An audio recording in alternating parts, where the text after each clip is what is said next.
Hola amigos, bueno, hoy es 21 de abril de 2020. Voy a tratar aquí un temita, lo denomino así como estándares de prueba en delitos sexuales. No quiero hacer ninguna proposición de ley ferenda. Al final haré desde pronto unas conclusiones. Para la dinámica de esta conferencia, pues voy a dar primero que todo un comparativo de la legislación, ley 95 de 1936, lo que es el decreto ley 100 de 1980 y la ley 906 de actualmente. También plantearé algunos temas relacionados con el, la situación del estándar de prueba en el derecho comparado, sobre todo de Jordi Ferrer, español. Y de igual manera me voy a referir a las sentencias de la Corte Suprema de Justicia que muy puntualmente se han referido a esta situación del estándar de prueba. Y finalmente pues cierro con la conclusión. Primero que todo pues de un agradecimiento a las conferencias que se han dado por parte del Colegio de Abogados Penalistas de Colombia, particularmente sobre el domingo pasado, que trató sobre carga dinámica de la prueba, si existe o no en el proceso penal, por parte del doctor Enrique del Río. Después, el día de ayer lunes, el doctor Zuleta en la mañana también trató un tema importante y referido sobre la situación de la dinámica de la defensa en el proceso penal. Y en las horas de la tarde pues estuvo el doctor Sanabria también pues, aportándonos unos pues, nutriéndonos muy bien frente a esto de si existe o no la dinámica de la prueba en materia penal. Bueno, igual pues ya consideramos de que en realidad pues ese tema que está ocupando la atención actualmente, pues hay diferentes posiciones en relación con ella, pero se sobreentiende, algunos consideran que no, otros consideramos pues que por lo menos si no hay una camisa de fuerza como tal, como carga dinámica de la prueba, sí, pues se ha venido hablando ahora lo que les dije en el anterior video por parte de la Corte Suprema de Justicia como la duda razonable, que es cuando se presenta una hipótesis alternativa por la defensa, no tanto igual en condiciones a la del ente acusador, pero que sí que con fundamento en las pruebas debatidas en el interior del juicio oral, pues se considere verdaderamente plausible. En esos términos, yo pues se hice el comparativo con la exposición en una conferencia que tiene y que aparece en YouTube del tratadista Jordi Ferrer, que se titula Prolegómenos en una teoría de los estándares de prueba. Y entonces hice referencia precisamente a que él tiene allí en su discurso pues lo que se conoce como un estándar de prueba número 2. Entonces en ese término diría que se hacía una deducción que nuestra Corte Suprema de Justicia pues parece ser que se ubicara en ese estándar de prueba que indica allí Jordi Ferrer, y que es precisamente dice que para considerar probada una hipótesis sobre los hechos deben darse conjuntamente unas siguientes condiciones, ¿no? Entonces decía, primero, la hipótesis debe ser capaz de explicar los datos disponibles, integrándolos de forma coherente, y las predicciones de nuevos datos que la hipótesis permita formular deben haber resultado confirmadas. Pero que en segunda instancia debe haberse también refutado la hipótesis alternativa formulada por la defensa, si es plausible, explicativa de los mismos datos y compatible con la inocencia del acusado. Realmente allí, con ese estándar de prueba, diríamos que es que la Corte pues ha venido indicándonos en diferentes decisiones. Ya les pues, huelga indicar esos radicados que les cité yo, el, el, el radicado del caso de el Saudi el Orlando, que es el 33837, y ese es del 2000, decía yo, ese es del 2000, a ver, ese es del 2015, y también el 36357 del 2011 del doctor Julio Enrique Socha Salamanca. Todo lo relacionado pues con el principio de razón suficiente, y les decía pues del el otro criterio de sana crítica que se conoce como el principio de economía o el rasero de Occam. Y también ahora pues que se habla de la confrontación de teorías, básicamente en esta última radicación que les cité. Aparte de eso, pues ya eso fue bien planteado en la anterior conferencia, pero ahora me voy a ubicar en un tema sobre el estándar que se maneja para el tema de los delitos sexuales. Por eso, haciendo énfasis en tres radicados básicamente, que son el 44056, ese es del año 2015, el 43866, que es de marzo del 2016, y el 43916 de agosto del 2016. Tres decisiones de la Corte Suprema de la doctora Patricia Salazar Cuellar, porque pues recordemos que en el asunto pues del artículo 381 inciso final de nuestra ley 906 del 2004, pues indica que no se puede dictar sentencia exclusivamente con pruebas de referencia. Entonces, que la Corte ahí ya ha ido señalando que si aparecen otros elementos de prueba, así sean de carácter indiciarios o indirectos, pues se puede dictar entonces una decisión. Y les decía o les comentaba también en relación con la situación de que la Corte Suprema pues ha dicho, bueno, como esas declaraciones anteriores al juicio oral, esas entrevistas que rinden los menores, pues pueden ser utilizadas al interior del juicio oral para no revictimizar al menor. Entonces, la idea, dice la Corte, pues que básicamente como estas conductas punibles suceden en un sitio aislado, que muchas veces no se cuentan con otros elementos de prueba aparte de la declaración de la víctima, del menor. Entonces, ahora a raíz pues, de esto, se legisló y viene la ley 1652 del 2013, que fue la que adicionó entonces allí el artículo, varios artículos de la ley 906, y concretamente refiriéndome al cuarto 38, para incluir pues como prueba de referencia esa declaración que se rinde antes del juicio oral. Y para eso entonces la sentencia 44056 del 2015 pues señaló el colegio, la alta corte, que pues se debe solicitar allí en esa audiencia preparatoria, y tiene unos pasos que se deben seguir tal como lo indica esa sentencia. Entonces ahí es cuando ya entrando al juicio oral pues tiene un valor. Sí, es bien cierto que es suasorio, pero haciendo una claridad aquí de que pueden entrar al juicio oral declaraciones rendidas antes del juicio oral en otros casos diferentes a delitos que atenten contra los menores de carácter sexual.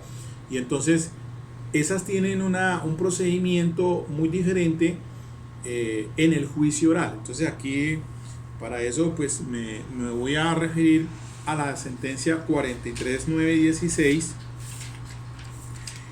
porque en esta de agosto del 2016 la Corte señala pues en ese caso, el del sastre, el del taller, dice así en la página 26 para precisar: de otro lado, resulta errado someter a las mismas reglas una declaración rendida por fuera del juicio oral que fue incorporada como medio de prueba. Miren bien esto, ahora explico. Y las declaraciones anteriores que solo fueron utilizadas para impugnar la credibilidad.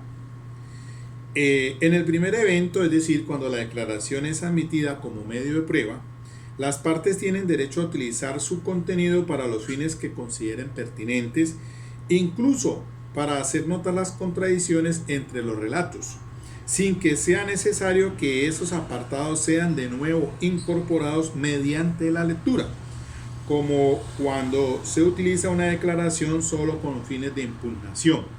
Y estoy refiriéndome pues esencialmente aquí en este caso pues ya es un caso de delito sexual. Dice, en el segundo caso es decir, cuando las declaraciones anteriores al juicio oral se utilizan para impugnar la credibilidad del testigo, al momento de valorar la prueba únicamente pueden tenerse en cuenta los apartados de la declaración que fueron incorporados mediante lectura para evidenciar una contradicción u omisión. Si la parte pretende que se valoren partes de la declaración anterior que no fueron sometidos a ese procedimiento, el fallador le basta con desestimar su solicitud bajo el argumento de que no fueron incorporadas. Entonces, en esencia diría que cuando se solicita como medio de prueba esas declaraciones antes del juicio oral, y vuelvo e insisto, que una cosa es en tratándose como medio de prueba para demostrar de pronto un hecho, que haya pertinencia con relación a un hecho de manera indirecta. Es decir, por ejemplo, que por X o Y razón de los señaladas en el 438 el declarante no puede asistir al juicio oral. Entonces se utilice como medio de prueba pues esa entrevista. Y el conducto es el testigo que la recogió o que la recepcionó para llegar al juicio oral a hablar del contenido de esa declaración como tal. Entonces, esa declaración entra es como un medio de prueba para demostrar su contenido. Diferente, incluso eso en relación pues con cualquier clase de investigación que se tenga. Pero si se trata de menores víctimas de delito sexual, pues ese medio de prueba ya tiene la connotación de que puede ser utilizado para todos los fines en desarrollo del mismo juicio oral, que es diferente a cuando se ingresa o se hace o se utiliza en el juicio oral para fines de impugnación.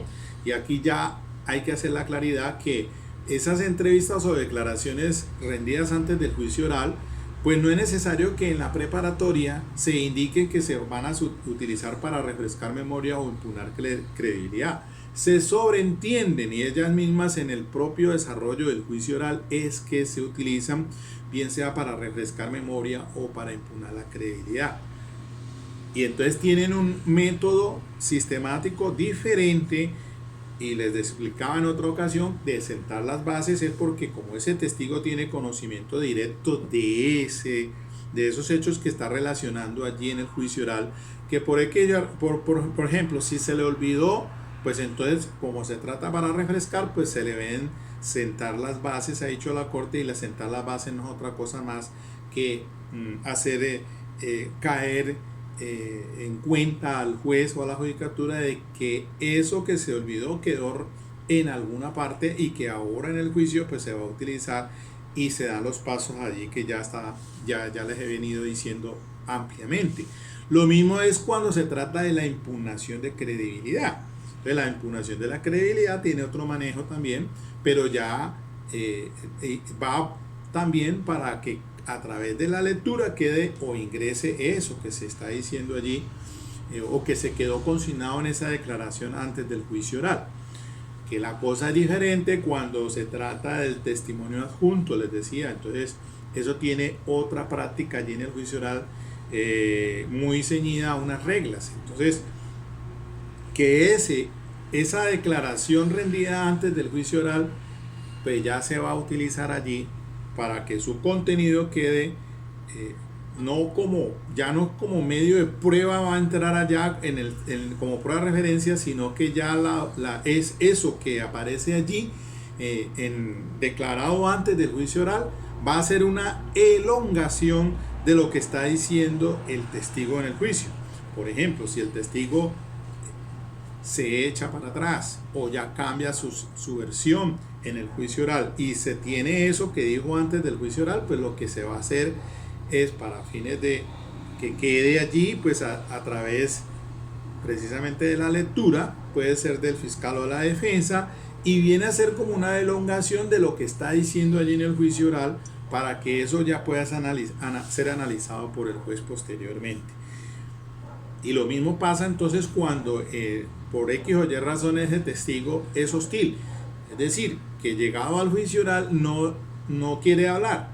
Entonces se sobreentiende que esa declaración antes del juicio oral pues va a quedar allí introducida a manera de lectura, con el fin y como un valor suasorio, como prueba de referencia. Esa es otra cosa también en ese manejo que ya ha venido pues indicando la Corte Suprema de Justicia. Entonces, volviendo al tema de los menores de edad, porque el menor de edad, entonces allí pues lo que se quiere es evitar que vaya al juicio oral para no ser revictimizado. Entonces, que como prueba suasoria o de menor valor, digámoslo así, como una prueba de referencia, puede ser decretada en el juicio oral para que entre e ingrese al juicio a pesar de que el menor vaya allá. Pues ya ese procedimiento allí de utilización de esa declaración antes del juicio oral entra es como medio de prueba. Entonces no es necesario, como dijo la Corte allí, pues la lectura, sino que ella ya tiene un fin más amplio.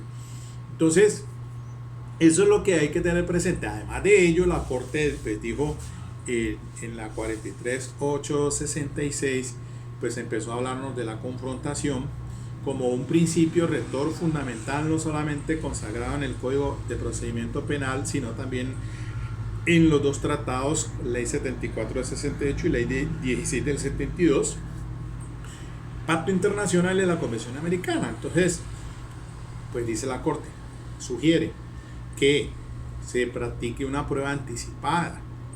¿Con qué finalidad? Pues para que como mejor evidencia, porque es que el asunto, que es muy diferente que entre una declaración antes del juicio oral como prueba de referencia con un valor menguado del 381 a la prueba anticipada. Entonces por eso la Corte dice, bueno, además de ello garantizan los derechos no solamente al acusado, ¿para qué? Para ejercer el derecho de contradicción y de confrontación, que es lo mismo que sucedería en desarrollo del juicio oral.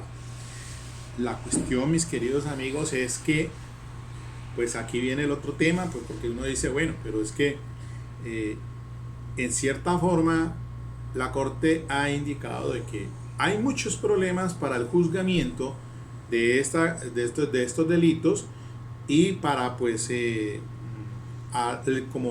como estándar de prueba para que el juez, con esos insumos que llegan al juicio oral, pueda tomar una decisión. Entonces, déjeme decirle que pues teniendo un poco más ya de años, que de pronto muchos de ustedes que son todavía jóvenes, puedo decirle lo siguiente. Miren, revisando la ley 95 del 36, ya hagamos un comparativo de nuestra legislación anterior y la actual. Miren lo que consagraba entonces la ley 95 del 36. Bueno, yo a esa todavía no entré. Quizás al decreto ley 100 del 80, a ese sí. Pero miren que la ley 95 del 36, que era el código pues de penas y procedimiento, en relación con los delitos contra la libertad y el honor sexual, lo consagraba en el título 12. Entonces estaba el artículo 317, que es el acceso carnal, el 318, que era agravado, el 320, lo que me interesa aquí referirles, el 320 en el capítulo segundo hablaba del estupro. Dice, el que obtenga el acceso carnal a una mujer mayor de 14 años, empleando al efecto maniobras engañosas o supercherías de cualquier género, o seduciéndola mediante promesa formal de matrimonio, está sujeto a la prisión de 1 a 6 años de prisión. A la misma pena está sujeto el que tenga acceso carnal con persona que padezca de alienación mental o que se halle en estado de inconsciencia. Y el 321 aumentaba la sanción cuando había contaminación venérea. El capítulo tercero, que era de disposiciones comunes a los dos capítulos anteriores, decía el artículo 322, las penas señaladas en los capítulos anteriores serán disminuidas hasta la mitad si la víctima en los delitos allí previstos es una meretriz o mujer pública. En este caso, póngale cuidado a esto, no se podrá proceder sino a virtud de acusación particular. Esto lo hago resaltar allí porque cuando escuchamos a Jordi Ferrer en los prolegómenos de una teoría de los estándares de prueba, pues también habían codificaciones así en España en ese sentido, y se habla a él de mayor estándar o menor estándar de prueba, y que eso tiene unas incidencias en cuanto a la valoración o a la hora de dictarse la sentencia. Quizás si se exige mucho, pues las condenas son menos, y se exige menos, son menos los condenados, pero de pronto más condenados los inocentes. Entonces eso tiene sus repercusiones según la gradualidad, digámoslo, en política criminal. Entonces en este caso pues era una causal para activar el ejercicio de la acción penal, pues dice la norma que para poder proceder era en virtud de acusación particular, cosa que pues hacía menos la intervención del Estado en materia de investigación cuando se trataba de un caso de esos. Entonces eso era un estándar de prueba menos, y por ende entonces no había una sanción penal cuando no había pues obviamente la correspondiente acusación. Y el 323 señalaba que el responsable de los delitos que tratan los dos capítulos anteriores quedará exento de pena si contrajere matrimonio con la mujer ofendida. Eso avanzó después con el decreto ley 100 de 1980 en los mismos términos, y estaba establecido en el capítulo segundo lo del estupro, artículo 301, y hablaba del que mediante engaño obtenga acceso carnal con persona mayor de 14 años y menor de 18, incurriría en prisión de 1 a 5 años. Hablaba del 302 del acto sexual mediante engaño. Y el 307 señalaba extinción de la acción penal por matrimonio. Esto fue derogado por el artículo 8 de la ley 360 del año 1997. Posteriormente pues fue la ley 599 del 2000. La ley 599 del 2000 pues ya es el código de penas actual. Entonces fue derogada esa decreto ley 100 del 80 por el código prácticamente 20 años después. Estamos con la ley 599 de 2000. En la actualidad pues también hay un catálogo aquí de delitos contra la libertad, integridad y formación sexuales en el título cuarto. Y entonces tenemos allí lo que aparece en la actualidad.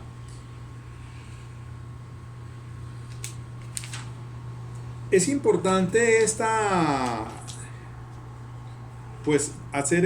tener en cuenta esta cronología de disposiciones de nuestro código penal, nuestros códigos penales, para comprender entonces algo que pues al día de hoy, frente al juzgamiento de las conductas punibles por delitos de carácter sexual, ha cambiado el panorama, y miremos entonces lo siguiente.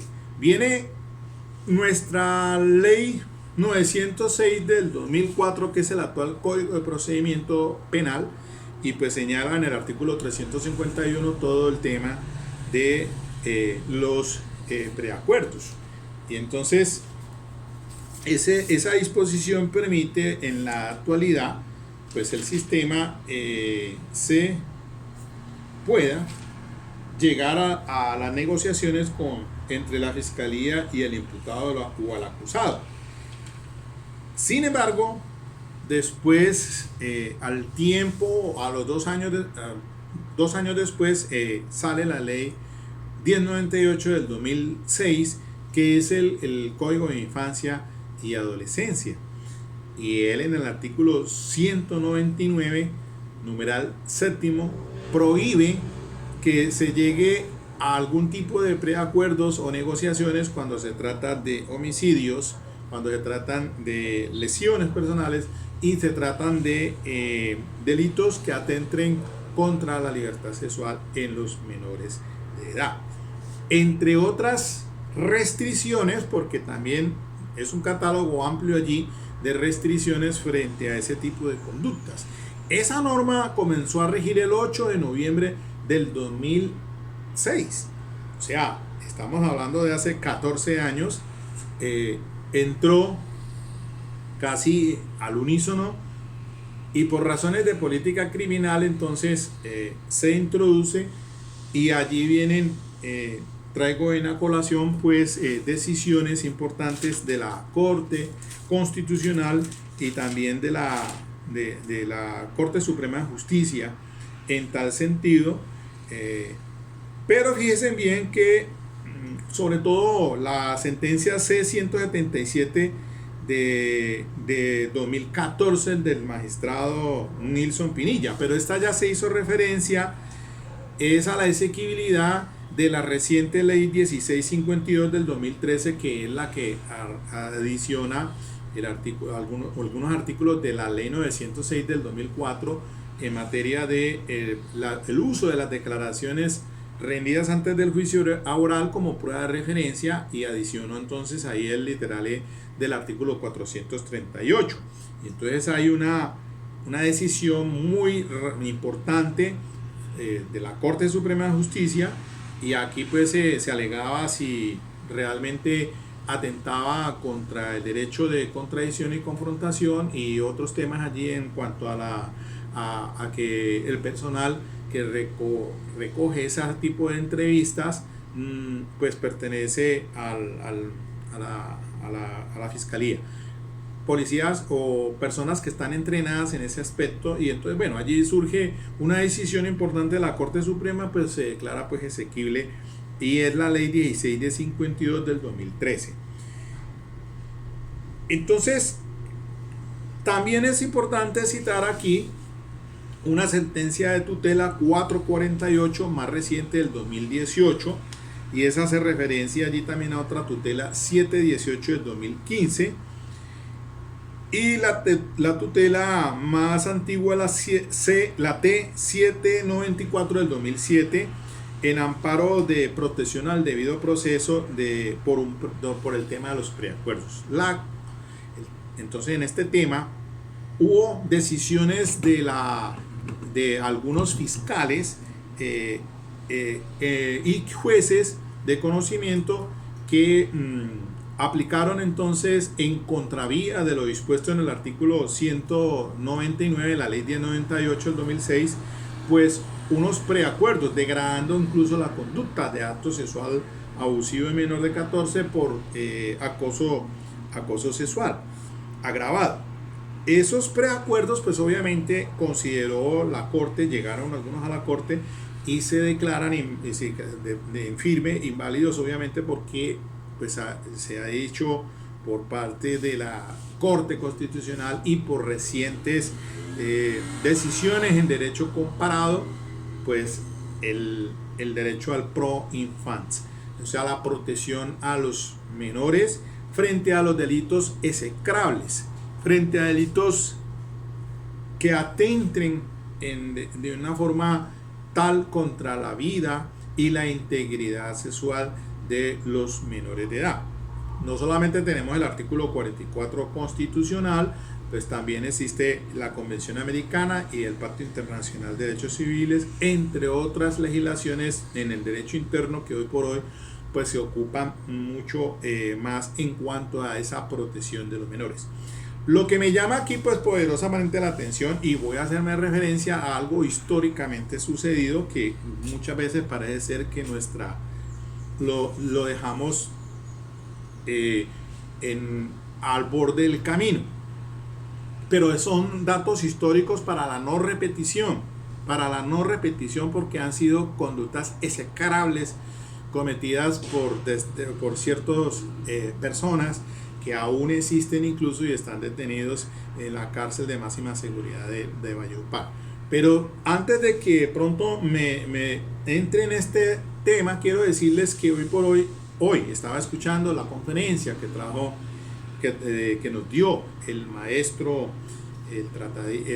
maestro Manuel Cancio Meliá, mexicano radicado en España, pues que abordó el tema de la imputación objetiva en dogmática penal, pero también habló en relación con el derecho penal del enemigo, porque pues frente a estas situaciones que suceden hoy por hoy en cuanto a la lucha contra el crimen organizado, contra el terrorismo, existe lo que pienso yo como en lo que estamos viviendo ahora, la pandemia, un miedo frente a ese tipo de situaciones, y por eso es que ciertos estados pues tienen organizados centros penitenciarios incluso donde clasifican a las personas de acuerdo a la gravedad del delito. Entonces eso ha hecho que se potencialice más, y a eso se enfoca, por ejemplo, la crítica que se hace, o por lo menos el estudio que nos dice el maestro Manuel Cancio Meliá sobre el derecho penal del enemigo de Günter Jacobs, de cómo reaccionan los estados y cómo se criminaliza o se penaliza, y entonces se ha dado a conocer como el tema del derecho penal del enemigo, frente a esa oposición del abolicionismo del derecho penal, muy arraigado también en ciertas épocas, y que de las cuales pues Emilio Sandoval, en paz descanse, gente muy brillante ya por ese entonces, cuando hasta hacíamos estudios en criminología, pues se hablaba muy profundamente sobre ese tema del abolicionismo. Sin embargo, por asuntos de política criminal, pues terminamos judicializando aspectos agravados, execrables. Y entonces aquí, por eso voy a referir históricamente a ciertas cosas, y para que ustedes, la memoria histórica quede allí, no se les olvide. Quizás yo tengo en YouTube un documental que hice haciéndole el seguimiento a este psicópata Daniel Camargo. Ese sujeto, este personaje fue un asesino serial que estuvo en la prisión Gorgona. Fue condenado a 25 años, pero no alcanzó a durar eso porque se voló, dicen, en 1984, y continuó sus actividades criminales con niñas en Ecuador. Fue aprehendido, terminó en una cárcel, no sé si es en Quito o Guayaquil, pero allí lo asesinó otro interno, el que había sido pues como afectado también por alguna familiar víctima de este señor. Daniel Camargo le decían, por ustedes lo pueden buscar por YouTube, es el sádico del Charquito. También tristemente célebre pues tenemos a Luis Alfredo Garavito y a Manuel Octavio Bermúdez. Son dos criminales, dos sociópatas, dos criminales en serie que están purgando penas en el centro penitenciario de máxima seguridad en Valledupar. También muy conocidos acá, porque uno de ellos es de Manuel Octavio Bermúdez, era conocido como el monstruo de los cañaduzales, del cual lo vimos mucho aquí en nuestra región Valle del Cauca. Aprehendido después Y dicen que fue por ayuda en una investigación criminal por parte de Luis Alfredo Garavito, que había sido también ya aprehendido. Este Alfredo Garavito es de Génova, Quindío, mientras que Manuel Otario de Trujillo, Valle del Cauca. Dos sujetos pues que nos marcaron mucho en la historia con crímenes execrables de menores, ambos que están ya pues purgando penas en la cárcel de Valledupar. Y de pronto pues también nos lleva por ahí a otro criminal en serial también, que fue Pedro Alfonso López también, el monstruo de los Andes, el tipo que mató a niñas, era un criminal colombiano también. No se supo al fin qué pasó con él, si murió o no vive en estos momentos, pero eso nos dejó marcada la historia. Y más reciente, para no ir muy lejos, pues ya ustedes saben muy bien la historia, lamentablemente, de dos también criminales, como fueron o como son, entre ellos creo que ambos están allí también en el Centro Máximo de Seguridad en Valledupar, como es Javier Velasco, este personaje que mató a Rosa Elvira Celi, y Rafael Uribe, el arquitecto, pues con esa situación también tristemente de Juliana Zamboní. El hecho ocurridos en Bogotá, en el Parque Nacional, por parte de Javier Velasco en 2012, y que a raíz de ello ya nace la ley Rosa Elvira Celi, la ley 1761 del 2015, con el tema del feminicidio. Y también pues este sujeto condena y purga una pena de 48 años, me parece, mientras que Rafael Uribe fue condenado inicialmente a 52 años y después pasó a 58. Como nuestras penas en el Código Penal, en el pena, acá no puede superar a los 50, dice 50 años, pero sí en concursos hasta 60. Hasta allí entonces va la pena máxima, que eso es más que, diría yo, que una cadena perpetua. A pesar de que por estas situaciones execrables, por estas situaciones tan perturbadoras que generaron una situación de indignación en su debido momento, me acuerdo yo muy bien, 2012 y en el 2017, y ambas en Bogotá, pero nos da pues a mirar la situación que surgió y que si así se mantiene frente a esa clase de personajes. De lo de Rosa Elvira, pues sí es muy lamentable uno encontrarse con un homicidio agravado, violación y empalamiento, que eso es lo más atroz que puede uno encontrarse. Y me acuerdo yo de mi profesor en la universidad, cuando hacía criminología, veíamos el estudio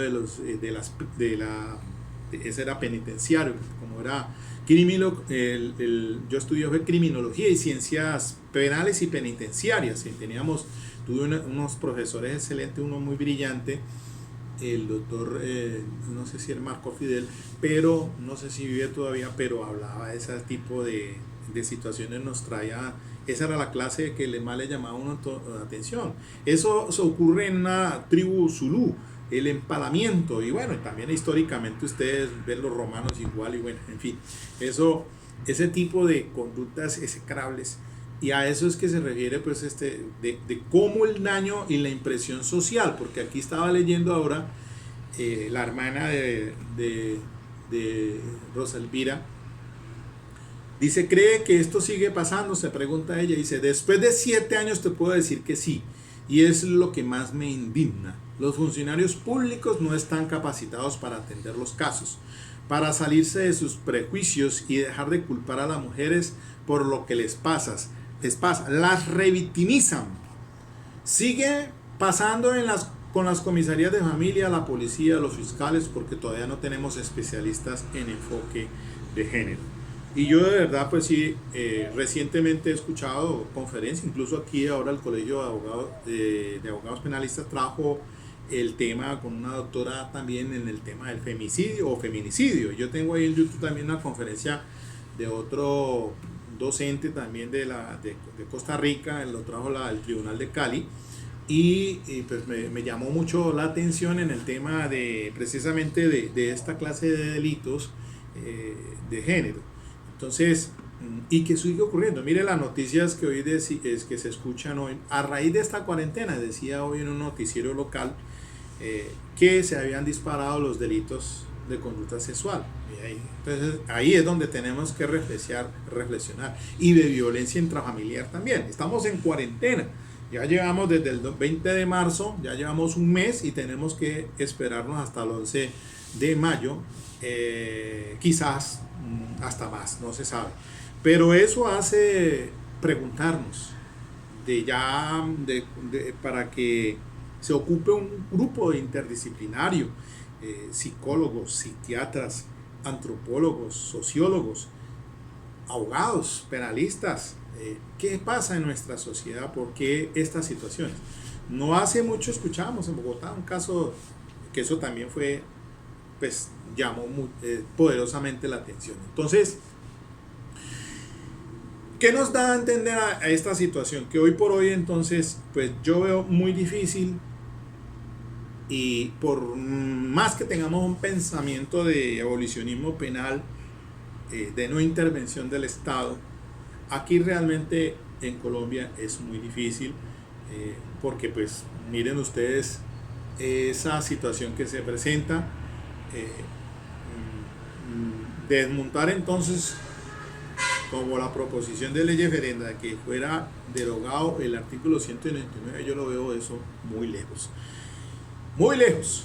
Entonces, por eso entonces la Corte Suprema ha ya indicado ese tema de los estándares de prueba en delitos de tipo sexual, pues revisando muy recientemente las 4 sentencias que les dije en el último video y de las cuales me haré referencia, porque pues es muy importante todo esto, ¿no?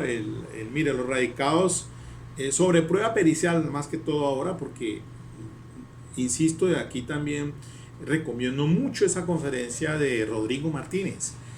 Qué cosa tan bien documentada de ese doctor frente a esta situación de la prueba pericial, con derecho comparado y con casos comparados. Antes de que se me olvide, es que ahora me llamó mucho la atención sobre el... bueno, cierro aquí para no perder el hilo. Las sentencias que les voy a decir son la 43... perdón. La 47423 de mayo del 2018, porque es un tema que aquí tenemos que hablarlo, y es sobre la técnica en esa vaina de los testimonios de la SVA y de la CBCA y de la prueba pericial, porque es que la prueba pericial también nos dijo la doctora Patricia Salazar y nos dio unas reglas allí sobre el radical es el 5637 de julio del 2018, muy importante también en materia de prueba pericial, lo mismo que la 46887 es del 2017 y la 43555 del 2014. Lo que les iba a decir a ustedes es que para que comprendamos esta vaina de esto, de frente a cómo, a qué pasa con los funcionarios, hombre, frente a ese estigma. Mire que estaba viendo acá, porque alguien lo refirió, sobre una decisión judicial en Italia, ¿no? En la que se absolvió a dos, en este caso fue un caso peruano, de unos peruanos de nacionalidad peruana, y las absolvió porque dice la jueza así: por ser demasiado masculina y fea y poco atractiva para ser violada. Con estos argumentos, un tribunal italiano ha absuelto en apelación a 2 jóvenes condenados en primer grado por violar a una chica peruana. Un caso que ha causado indignación en ese país. Mire, esto es de ahora. Esto acaba de suceder. Esto lo tengo aquí, 13 de marzo del 2019, Roma. Entonces, allí hubo pues obviamente la protesta y la indignación en Italia, que el grupo colectivo de feministas pues levantaran la voz de protesta, porque entonces dicen: temblá, temblá, las brujas están de vuelta. Gritaban los manifestantes portando carteles de mensajes como qué vergüenza e indignación que la magistratura necesita formación. Entonces, pues llama poderosamente la atención y estamos hablando de un país como Italia, en Roma, en Europa. Entonces, ni qué decirse aquí en Colombia. A veces escucho yo en esas conferencias, esto no es que yo me lo esté inventando, no, lo escucho mucho, que cuando se trata de este tipo de conductas punibles, muchas veces no se le presta la debida atención o porque a veces esa, a ver, digámoslo, la porque, porque la víctima hubiese como que provocado esa situación. Por ejemplo, existen mensajes de, era que estaba vestida así como una damisela. No, hombre, caramba, esos términos pienso yo que le hacen mucho daño y lo que dice aquí en el caso de Rosalvira pues llama la atención de que realmente allí hay que mirar qué nos está pasando culturalmente y la reflexión es esa, ¿no? Es decir, una investigación penal tiene que llevarse hasta sus últimas consecuencias. Yo les digo por experiencia, es que ahorita recientemente lo viví en Armenia. De entrada me recibieron con un anuncio de una sentencia condenatoria de un señor por delito de carácter sexual. Y caramba, pues uno dice, bueno, ¿qué pasó aquí? Y apenas estaba llegando. Yo pues, no alcancé a dar la lectura de la sentencia, a la apelación, porque lo había trabajado otro compañero.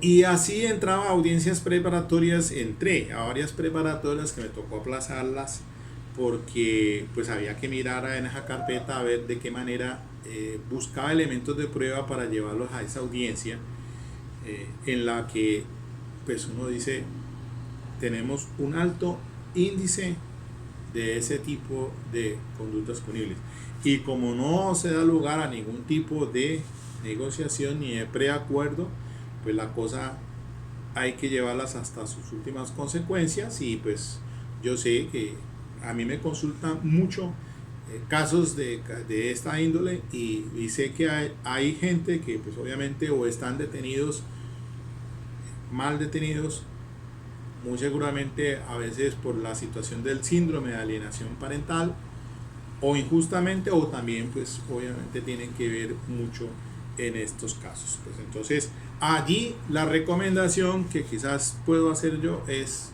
plantear una defensa y ahora estar muy empapado con lo que está diciendo la Corte Suprema de Justicia en relación con las pruebas periciales y darle esa connotación. Por eso me llamó mucho poderosamente la atención y se la recomiendo del doctor Rodríguez Martínez de prueba pericial, porque pues efectivamente pasa que entramos a esas audiencias con personas que a veces ni siquiera son peritos, pero se creen peritos, y entonces o peritos y entonces los jueces lo tienen como una patente de corso y eso no debe ser así.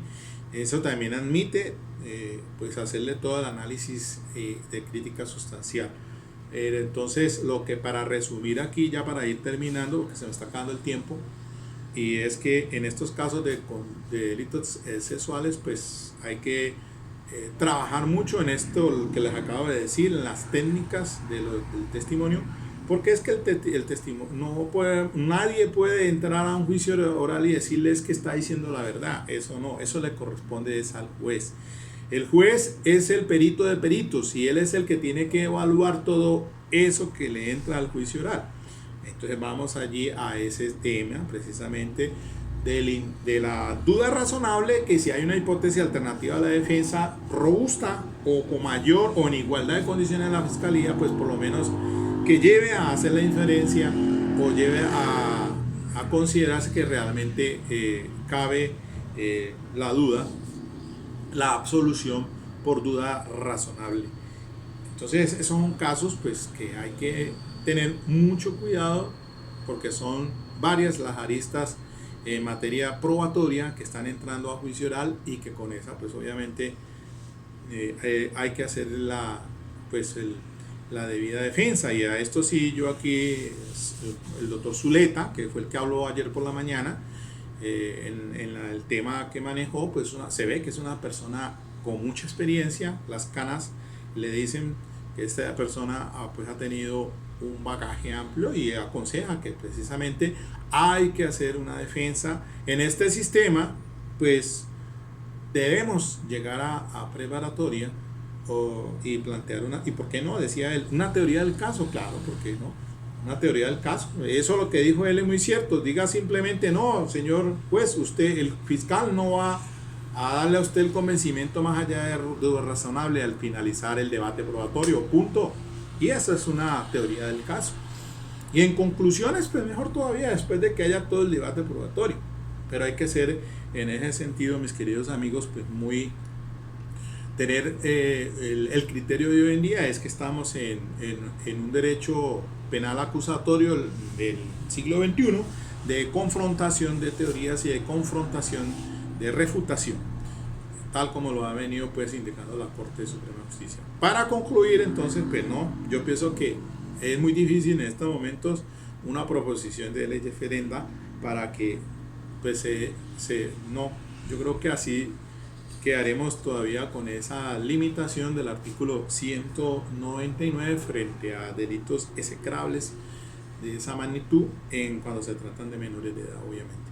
Entonces, hasta aquí dejo yo este discurso, pues a raíz de todo esto que he venido recogiendo, se los recomiendo esas conferencias que han sido muy bien traídas en su debido momento, y aprovechando este momento de cuarentena para poderse uno nutrir, retroalimentarse y que nosotros entendamos esa problemática nuestra y mirar a ver, entonces aprender cada día más. Ok, mis queridos amigos, nos vemos pues.